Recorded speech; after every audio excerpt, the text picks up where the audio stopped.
eu gostaria de trabalhar numa empresa lá da Fórmula 1. Qual o problema disso? Pode fazer. Vai estudar um pouquinho de inglês, vai se dedicar aos estudos, vai estudar muita engenharia mecânica, vai estudar motores. Então, eu quero trabalhar na NASA. Tá bom, pode trabalhar na NASA, não tem problema nenhum, estude bastante, que você vai. O que eu quero passar para vocês, no final das contas, que eu conversei com a Luciana, é que a gente pode fazer na vida da gente o que a gente quiser, mas algumas coisas a gente precisa fazer bem feito para a gente conseguir fazer aquilo que a gente quer. A primeira delas, talvez a principal, porque ela acompanha a gente na base da nossa vida, é o estudo.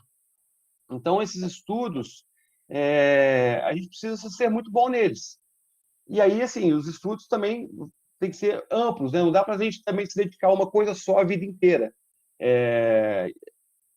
As coisas na minha vida profissional acabaram acontecendo justamente porque eu também sempre mantive um horizonte, digamos assim, um pouco aberto para os estudos, fosse para a área econômica, depois da graduação, né?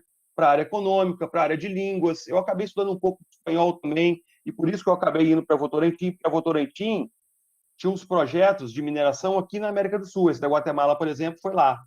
Então, saber um pouco de espanhol era importante. Depois, quando eu fui para a Colômbia, isso já em 2008, eu acabei também indo, porque aí como eu tinha aprendido espanhol na época da Votorantim, e, bom, Colômbia eu falo espanhol, né? Então, foi facilitando. Todas as coisas que foram facilitando essas minhas mudanças profissionais, elas tiveram duas razões principais. Os estudos, que eu fui cada vez acrescentando um estudo em cima do outro, e essas relações que eu falei com vocês. Porque sempre foram indicações de amigos que me conheciam e gostavam do meu trabalho, que foram possibilitando de eu fazer um pouco dessas mudanças profissionais. Então, assim, cultivem muito as relações entre vocês, com os seus professores, com colegas de outros lugares, familiares, sejam quais forem, né? E estudem bastante, e estudem diversas coisas, com afinco. A gente não precisa ser bom em 100% das coisas, mas a gente tem que ser bom na maioria das coisas, né? Ser ruim na maioria das coisas, aí é que não dá, né? Então, esse é o recado que eu queria dar para vocês. Vocês têm alguma pergunta, Lu? Dá para a gente abrir um pouquinho para pergunta? Se não tiver pergunta por agora, eu tenho um trecho aqui para falar um pouco do mundo de como está hoje, das coisas que estão acontecendo, e aonde isso pode impactar na gente. Então, pessoal, alguém gostaria de perguntar alguma coisa? Eles ficam muito quietos nas videoconferências. Numa oportunidade, você tiver de visitar o carro, você vai ver uma plateia bem diferente, porque, na verdade, no presencial, eles são bem participativos, mas eu acho que pelo suporte aí houve uma situação assim que não permite tanto, eles ficam mais tímidos, tá, Renatinho? Tá bom, mas. É geral, das Tá, escolas todas a gente está percebendo isso, a gente compreende. Mas se alguém quiser perguntar pelo chat também, fica à vontade, tá, pessoal? Aqui o tá, Felipe Menezes está falando aqui que depois ele quer perguntar alguma coisa, por enquanto não. tá bom. Gente, então eu vou falar rapidamente assim do mundo hoje, né? Ô, Renato, Opa, posso perguntar um negócio rapidinho? por favor, Arthur. Bom dia aí, tudo certo? Tudo jóia. Aqui, eu queria saber se você se desinteressou da engenharia ou você se identificou mais com essa parte da economia? Cara, eu não me desinteressei da engenharia, não. A engenharia é muito bacana, cara. Eu, assim, eu devo 90% da minha carreira, né, foi dentro da engenharia. Então, eu aprendi muito com a engenharia. A engenharia me deu uma capacidade assim analítica e de raciocínio muito boa, que eu acho que isso traz muito pelas áreas técnicas, né, engenharia, a própria economia também, um pouco menos, porque a economia tem algumas outras matérias ou ensinamentos que saem um pouco mais da área técnica, vai para a área mais de história, de conhecimento da história econômica da humanidade, etc. Mas eu sou assim encantado com engenharia, sabe? Acontece que, ao passar do tempo, você começa a vislumbrar possibilidades diferentes. Então, eu não me desinteressei da engenharia, mas eu fui adicionando conhecimentos junto com a engenharia, que aos meus 45 anos eu tive uma decisão para tomar de vida, que ou eu ia para Belo Horizonte e vivia de ponte aérea para o Rio de Janeiro, ou eu largava minha profissão, nem minha profissão, ou eu saía da Vale. E quando eu saí da Vale, na verdade, em 2016, aos 45 anos, eu não tinha ainda um plano, eu vou fazer tal coisa. Não, eu saí, eu fiz as minhas continhas todas direitinho lá, eu reservei um pedaço do meu dinheiro para eu viver, para eu poder pagar tudo que eu precisava pagar. Só que aí, naturalmente, as coisas foram acontecendo e eu acabei virando um assessor de investimentos. Eu gostava sempre dessas duas áreas, né? E como desde que eu comecei a minha profissão, eu comecei a economizar o meu dinheiro e a investir, e quando você. Isso é importante, Arthur. Quando você começa a fazer esse tipo de planejamento da sua vida, daqui a uns anos, poucos anos, se Deus quiser, você vai ter um emprego. E você vai começar a ganhar um salário, né? O salário nada mais é que uma compensação pelo seu trabalho ali, pelo seu conhecimento. É uma troca, né? Você vai dar a sua energia, seu esforço e o seu conhecimento, em troca disso você vai receber um salário. Então, é importante que ao receber esse salário, você comece uma nova vida, né? Você começa a ficar um pouco mais independente, né? Aos 13, 14, 15, 16, 17, a gente ainda é muito dependente dos nossos pais. Mas é bom a gente ter isso na cabeça que daqui a pouquinho a gente vai começar a ficar independente dos nossos pais. Só que essa independência ela só vai vir de verdade se você começar a pensar nessa sua vida ali para frente, do seu salário, por exemplo, em que você vai começar, talvez, precisar economizar um pouco do seu salário e investir. Quando eu comecei a fazer isso na minha vida, eu comecei também a buscar conhecimento sobre investimento. Isso foi lá em 2001, 2002, que era o meu salário lá que eu começava a ganhar na Vale. Então, ao começar a procurar conhecimento sobre investimento, que aí era uma coisa que eu já gostava também um pouco da economia, eu fui entendendo o quão importante é a gente conhecer também sobre essa área de finanças.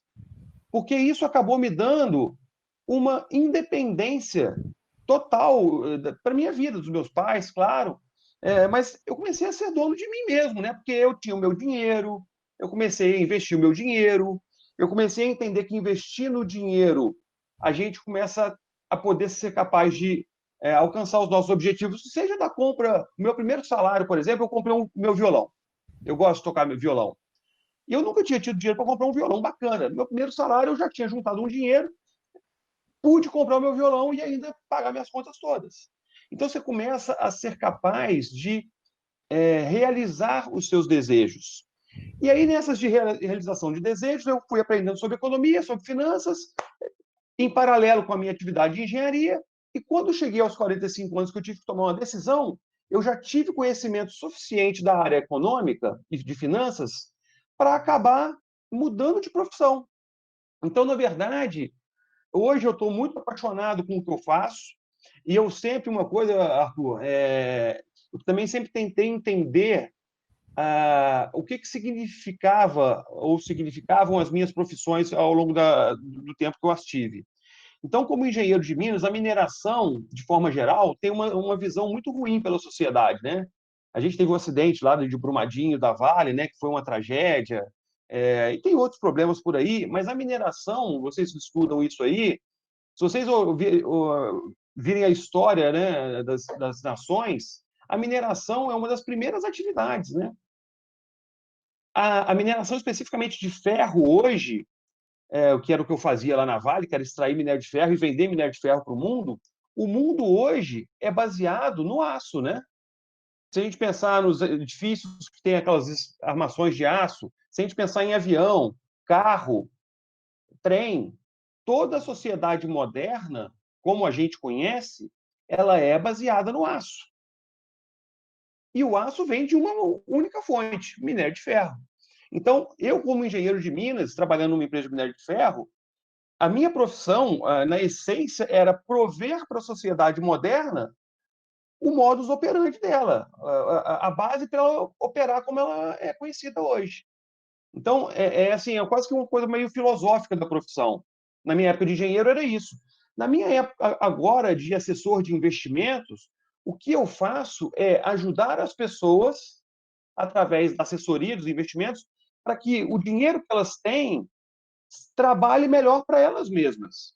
Então, o meu trabalho hoje é muito de ajuda às pessoas, a elas terem uma vida melhor, uma vida mais planejada, uma vida mais equilibrada. A gente vê situações de pessoas que estão com dívida. Ter dívida é muito ruim, você acaba não tendo aquela sua independência que eu falei. Então, o que eu faço hoje é ajudar as pessoas a terem uma vida melhor através da assessoria das finanças delas.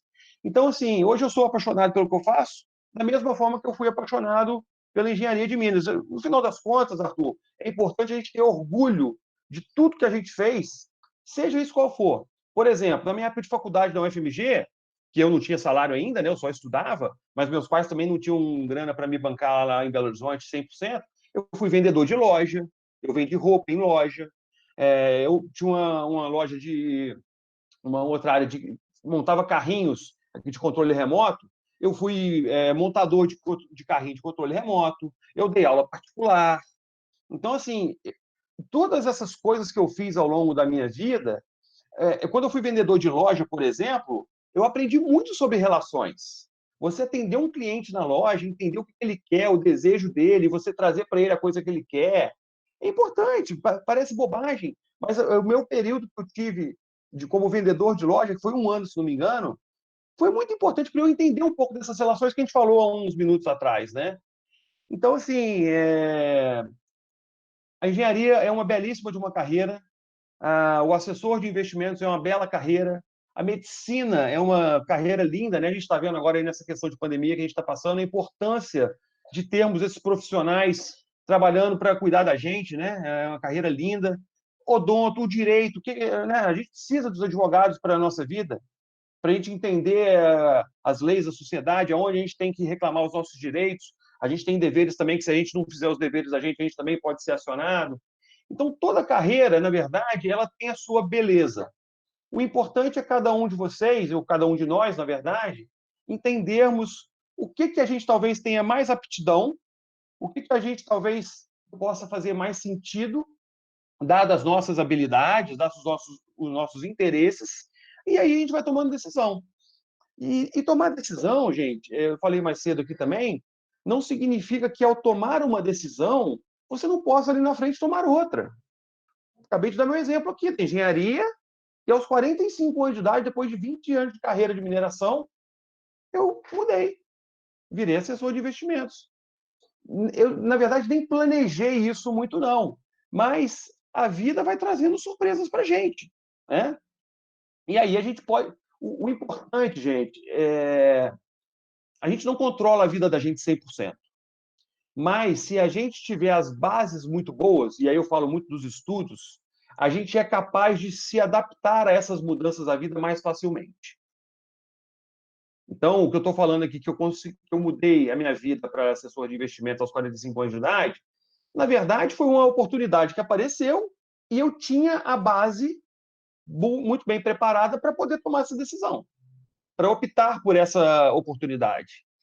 Então, obviamente, eu não tinha o controle quando a Vale falou assim, olha, a diretoria vai mudar para Belo Horizonte. Eu não podia falar assim, não, eu vou ficar no Rio de Janeiro. A opção era ou vai para Belo Horizonte ou sai da empresa. E aí eu acabei saindo da empresa. Então eu não tinha controle sobre isso. Mas o que eu tinha era toda a minha história de estudo, dos meus conhecimentos, e, na verdade, toda essa minha história me permitiu que eu começasse hoje a atuar como assessor de investimentos. Respondido, Renato, Arthur? Oi. estão surgindo algumas perguntas aqui no chat. A Maria Eduarda Guidini gostaria de saber se você passou por algumas empresas, se você teve dificuldade em se adequar a alguma empresa. E o Guilherme gostaria de saber se você indica algum bom curso de engenharia automotiva, curso técnico, né, Guilherme? Sim, sim. Tá. Bom, ótima pergunta, Maria Eduarda. Eu tive sim, tá? Tive sim. Eu tive uma empresa em São Paulo que eu fui para ela e o meu chefe, ele também era novo na empresa, então ele queria mostrar muitas coisas. Ele queria fazer muitas coisas. Só que aí, eu acho que nesse desejo dele de fazer muitas coisas e muito rapidamente, eu discordava de algumas coisas dele. Então, assim, ele queria fazer a coisa em um dia, só que a coisa, para ser bem feita, talvez precisasse de uma semana. E aí eu tive um conflito ali com ele, que fui trabalhando ali ao longo de um ano, mas depois de um ano eu pedi demissão, saí dessa empresa e fui para uma outra, que eu tive a oportunidade também de ir para uma outra. Mas tive sim, tive sim. E isso é importante também. Problemas, gente, de relacionamento, a gente sempre vai ter, a gente tem dentro de casa, com nossos pais, com nossos irmãos, com filhos. Isso é normal, tá? Então, assim, é importante também a gente saber trabalhar esses conflitos, entender o outro lado e seguir adiante, de preferência com uma boa relação. Mas, eventualmente, como foi esse caso dessa empresa que eu trabalhei, era importante também eu entender o meu limite, que certas coisas eu também não iria fazer, porque eu não achava corretas. E aí você também botar um ponto final nessas relações, que foi o que aconteceu nessa empresa. Ó, para mim deu, eu tentei durante um ano aqui, trabalhando, tal. Também não tomei nenhuma atitude intempestiva de largar, de jogar tudo pro alto. Eu, obviamente, só também tomei a decisão de sair quando eu já tinha conseguido uma outra coisa, né? Então, isso é importante também, a gente ter um pouco de resiliência, porque a qualquer barreira, a qualquer obstáculo, a gente desistir, isso não leva a gente a lugar nenhum também não, tá, gente? As dificuldades, a gente precisa enfrentá-las. Obviamente que a gente não vai ficar dando murro em ponta de faca a vida inteira, mas é importante também a gente ter resiliência para que alguns obstáculos que aconteçam, a gente dê um tempo para a gente talvez tentar passar por eles. E aí, de repente, um outro horizonte muito melhor se abre. Então, assim, isso é importante também, tá? Não se deem por vencidos no primeiro obstáculo. Insistam, estudem, aprendam, conversem, perguntem, porque a gente desistir do primeiro obstáculo é muito fácil. A gente não faz isso. Isso não leva a gente a lugar nenhum, não. Mas é também importante, depois dessa insistência, dessa resiliência, talvez buscar novos rumos. Então, ótima pergunta, Maria Eduarda. Obrigado. E sim, tive, tá? E foi assim que eu resolvi. E sobre o curso automotivo, a UFMG, ela tem, acho que tem ainda uma parceria com a Fiat muito grande lá em Belo Horizonte. Então, eu me lembro que em engenharia mecânica, eles tinham um laboratório de motores, que era uma parceria com a Fiat, muito bacana. Curso técnico, até onde eu conheço, eu não sou especialista nisso não, tá, Guilherme?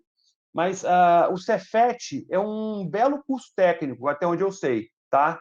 É, então, mas eu confesso que eu não tenho muito mais informação para te dar sobre esses cursos técnicos especificamente. Mas hoje o nosso amigo Google aí, você vai achar tudo que você precisar nele. Mas, independente de qual curso ou em qual instituição você faça, o seu esforço, o seu desempenho, ele vale mais do que o curso em si. Ou seja, o quanto você vai aprender, seja no Cefet, seja no FMG, seja dentro da Fiat, vai depender muito mais do quanto você se esforça para aprender essas coisas, tá? Então, vai firme aí nos estudos, porque é isso que é o mais importante. E sabendo disso, né? Que daqui a pouquinho você passou por essa instituição, daqui a pouquinho tem uma outra, daqui a pouquinho tem uma outra, e aí eu falo do que eu queria falar com vocês sobre o que está acontecendo no mundo hoje, né?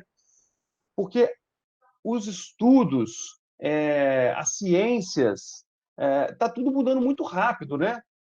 Isso que hoje... Ah, vocês sabem o que é a tabela periódica, né? Claro, né? Sabem quantos elementos da tabela periódica tem aqui? Esse negocinho que vocês têm na mão aí? Perto da metade da tabela periódica. Como é que isso aqui chega aqui? Esse negócio de passar o dedo e mexer, sabe o que dá a propriedade disso aqui nos celulares? Aqueles minerais de terras raras, que é aquela última linha ali, que a gente não sabe o nome de nenhum deles, lembra? É aquela turma lá que são os minerais de terras raras que fazem essa propriedade do celular. Então, as profissões, isso aqui, até pouco tempo atrás, eu e a Luciana, a gente nunca teve isso aqui na idade de vocês. Então, isso aqui é novo para a gente, entre aspas. Então, as coisas estão acontecendo numa velocidade tão grande que a gente precisa estar muito atento às coisas novas, às ciências, às novidades. E, de novo, né, volta para a mesma coisa que é o que eu e a Luciana fizemos na idade de vocês, estudar. Então, assim, hoje em dia, ainda mais agora na pandemia, né, a gente está todo online. A gente está ouvindo falar agora muito de algoritmos, né? São os algoritmos. Quando vocês entram lá no Instagram, Facebook, sei lá onde, e dá o like ali, né? Dá o joinha lá, aquilo está sendo analisado por uma programação de computador que, ao você fazer aquele clique ali, aquilo é um input de dados para um algoritmo que vai direcionar a gente, no final das contas, para determinadas coisas da internet. Tem um documentário na Netflix, não sei se vocês já viram, chama The Social Dilemma. Fala sobre as redes sociais. A gente é muito manipulado sobre isso, gente. Cuidado. Então, mas enfim, eu estou falando isso porque essas coisinhas aqui, existe hoje uma área da ciência computacional, que aí, assim, podem ter sido matemáticos, pessoal que fez engenharia de computação, físicos, que estão trabalhando hoje dentro do Facebook, dentro do Instagram, dentro do Google. Engenheiros, imagina, hoje você tem engenheiros mecânicos, engenheiros, sei lá do quê, trabalhando dentro do Google. Né? Eu tenho um grande amigo que a gente formou junto na engenharia, ele formou engenharia civil e eu em Minas. Eu fui para a Vale, ele foi para o HSBC, que era um banco. Engenheiro civil começou, e ele está no banco, no HSBC até hoje. O HSBC foi comprado no Brasil pelo Bradesco, mas ainda ficou um pequeno grupo do HSBC que ele ainda está lá há 20 anos no HSBC. E é engenheiro. Então, não tem muita essa limitação. Mas o mundo de hoje, então, como a gente estava falando, gente, tem muita coisa acontecendo. Tem muita coisa acontecendo. A Tesla, não sei se vocês já ouviram falar, é uma empresa de carros elétricos. Que até 10 anos atrás a gente não ouvia falar disso. Era só carro a combustão. Você bota gasolina, bota álcool e vai andar. Agora a Tesla, que é uma empresa lá na Califórnia, carros elétricos. O que é a diferença? A mecânica do carro mudou toda. Mas existe um engenheiro mecânico lá. Com outras habilidades, que não a do galpão da Fiat que eu falei com o Guilherme. É um outro tipo de motor. A energia para alimentar aquele carro já não é a gasolina nem álcool, é energia elétrica. Então, o chão do carro é todo de bateria. Você não tem barulho. Então, assim, as coisas estão mudando, mas o conhecimento básico da engenharia, da medicina, da informática, essas coisas vão continuar. Então, a velocidade das coisas, ela está muito mais rápida do que quando eu e a Luciana tínhamos a idade de vocês. Quando eu e a Luciana a gente tinha uns 15 anos, a gente tinha um telefone em casa que a gente tinha que discar. Talvez vocês nem conheçam mais isso. A gente foi conhecer telefone celular já, sei lá, uns 20 e poucos anos, sei lá, se bobear quase 30. Então, para vocês, a cada ano que passa, aparece um mais moderno, um mais rápido, um com mais capacidade de não sei o quê. Então, essa velocidade está muito grande. Vocês têm que estar cada vez mais atentos aos estudos, porque quanto mais atento aos estudos vocês estiverem, mais capazes vocês vão ser de assimilar essas novidades. Porque imagina isso, né? Imagina se a cada semana você tivesse que aprender uma coisa nova. E é assim, né? Se você tem que aprender essa coisa nova toda semana, saindo do zero, é bem mais difícil que alguém que já tenha uma base de estudos, você concorda? Então, é essa base de estudos que vocês estão fazendo exatamente agora, é que vocês deveriam tê-la muito bem feita para que vocês tenham essa capacidade de estar atentos às novidades. E aí, obviamente, isso vai impactar na profissão, nas escolhas e nas melhores escolhas para vocês fazerem. Se a gente... Só aproveitar dentro do que você está falando aí, eu vi a sua empresa anunciando vaga de emprego e dizendo o seguinte: dentre as características que a empresa gostaria de um profissional para contratar, está atitude de dono. Isso. Essa atitude de dono, explica para o pessoal aí o que tem a ver com essa conversa. Bacana, bacana. Obrigado, Lu. Eu tinha pulado aqui tinha escrito no roteirinho, mas tinha esquecido, né? Gente, toda profissão, quando a gente consegue, né, quando a gente chegar, a gente deveria ter uma coisa, né? Aquela empresa é ela que vai pagar o seu salário. Então, você tem que agir ali como se você fosse dono daquela empresa, porque é ela que está te pagando. A sua vida profissional depende daquele momento daquela empresa, é dela. Então, você ter a atitude de dono, você pensar como dono, você começa a ter o que a gente chama a dor do dono, né? É a pensar que você quer o bem para aquela empresa. E o bem para aquela empresa é que todo mundo trabalhasse muito bem ali. E se todo mundo tem essa ideia, e se todo mundo tem essa atitude, não tenha dúvida de que essa empresa vai crescer e vocês vão crescer junto. Então, vocês estão indo no colégio de vocês. Vocês passam um bom tempo do dia aí dentro do colégio de vocês.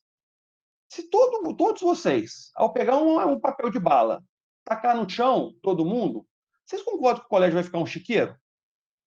Esse colégio é de vocês. O carro é nosso, é meu também, que eu estudei aí. Então, a gente ter cuidado, pegar o papel e botar no bolso, depois jogar no lixo, isso é atitude de dono. Não sei se vocês já conhecem uma empresa chamada XP, que é afiliada da empresa de onde eu trabalho. A minha empresa é afiliada da XP. A XP é a maior plataforma para investimentos hoje no Brasil. O presidente da XP é um cara chamado Guilherme Benchimol. E ele foi fazer um evento para os investidores lá em Nova York. E o sócio da minha empresa que estava nesse evento lá, ele viu quando o Guilherme Benchimol agachou, pegou um papel no chão e botou no bolso. Num hotel em Nova York. Ele era dono do hotel em Nova York? Não, não era. Mas ele era o patrocinador do evento que estava lá da empresa dele. E, embora o hotel não fosse dele, ele foi lá, abaixou, pegou um papel que estava no chão do hotel e botou no bolso para jogar no lixo depois. Então, ter a atitude de dono, gente, é vocês olharem para a empresa como a fonte dali do trabalho de vocês, do crescimento de vocês, do desenvolvimento de vocês. Isso vale para o colégio, vocês têm que ter o olhar de dono dentro do colégio, cuidar do colégio, não é quebrar as coisas. Eu sei que a gente faz uma bagunça aqui, outra ali, mas é ter o cuidado com o que é da gente. A empresa, agora, mais velhos, quando vocês estiverem mais velhos e trabalhando, vocês vão passar mais tempo dentro da empresa de vocês do que na casa de vocês. Então, se vocês não tiverem um olhar de dono dentro da empresa, então tem que ter esse olhar de dono. Isso faz bem para a gente, isso faz as nossas atitudes mudarem. Tenham isso sempre na cabeça. Renatinho, nossa conversa voou, já acabamos com o tempo. Tem um outro professor que vai assumir a sala agora. Já acabou. Vamos ter que nos despedir. Tá bom. Gente, ó, Lu, Muito obrigado. obrigado, hein, Renato. Foi muito legal, cara. Valeu, gente. Ô, Lu, pode passar para todo mundo, se quiser, depois meu telefone, meu e-mail, eu mando para você. E quem quiser fazer pergunta, gente, saber sobre profissão, saber sobre qualquer coisa, vai ser um prazer bater um papo com vocês, tá bom? Muito obrigado, foi muito maneiro, obrigado. Né? Valeu, gente. Bom dia, bons estudos para vocês, hein? Agradeço demais Obrigado. sua presença aqui, foi muito bom. Valeu, Lu, beijão. Tchau, pessoal. Fiquem com Deus. Tchau, tchau. Tchau, tchau.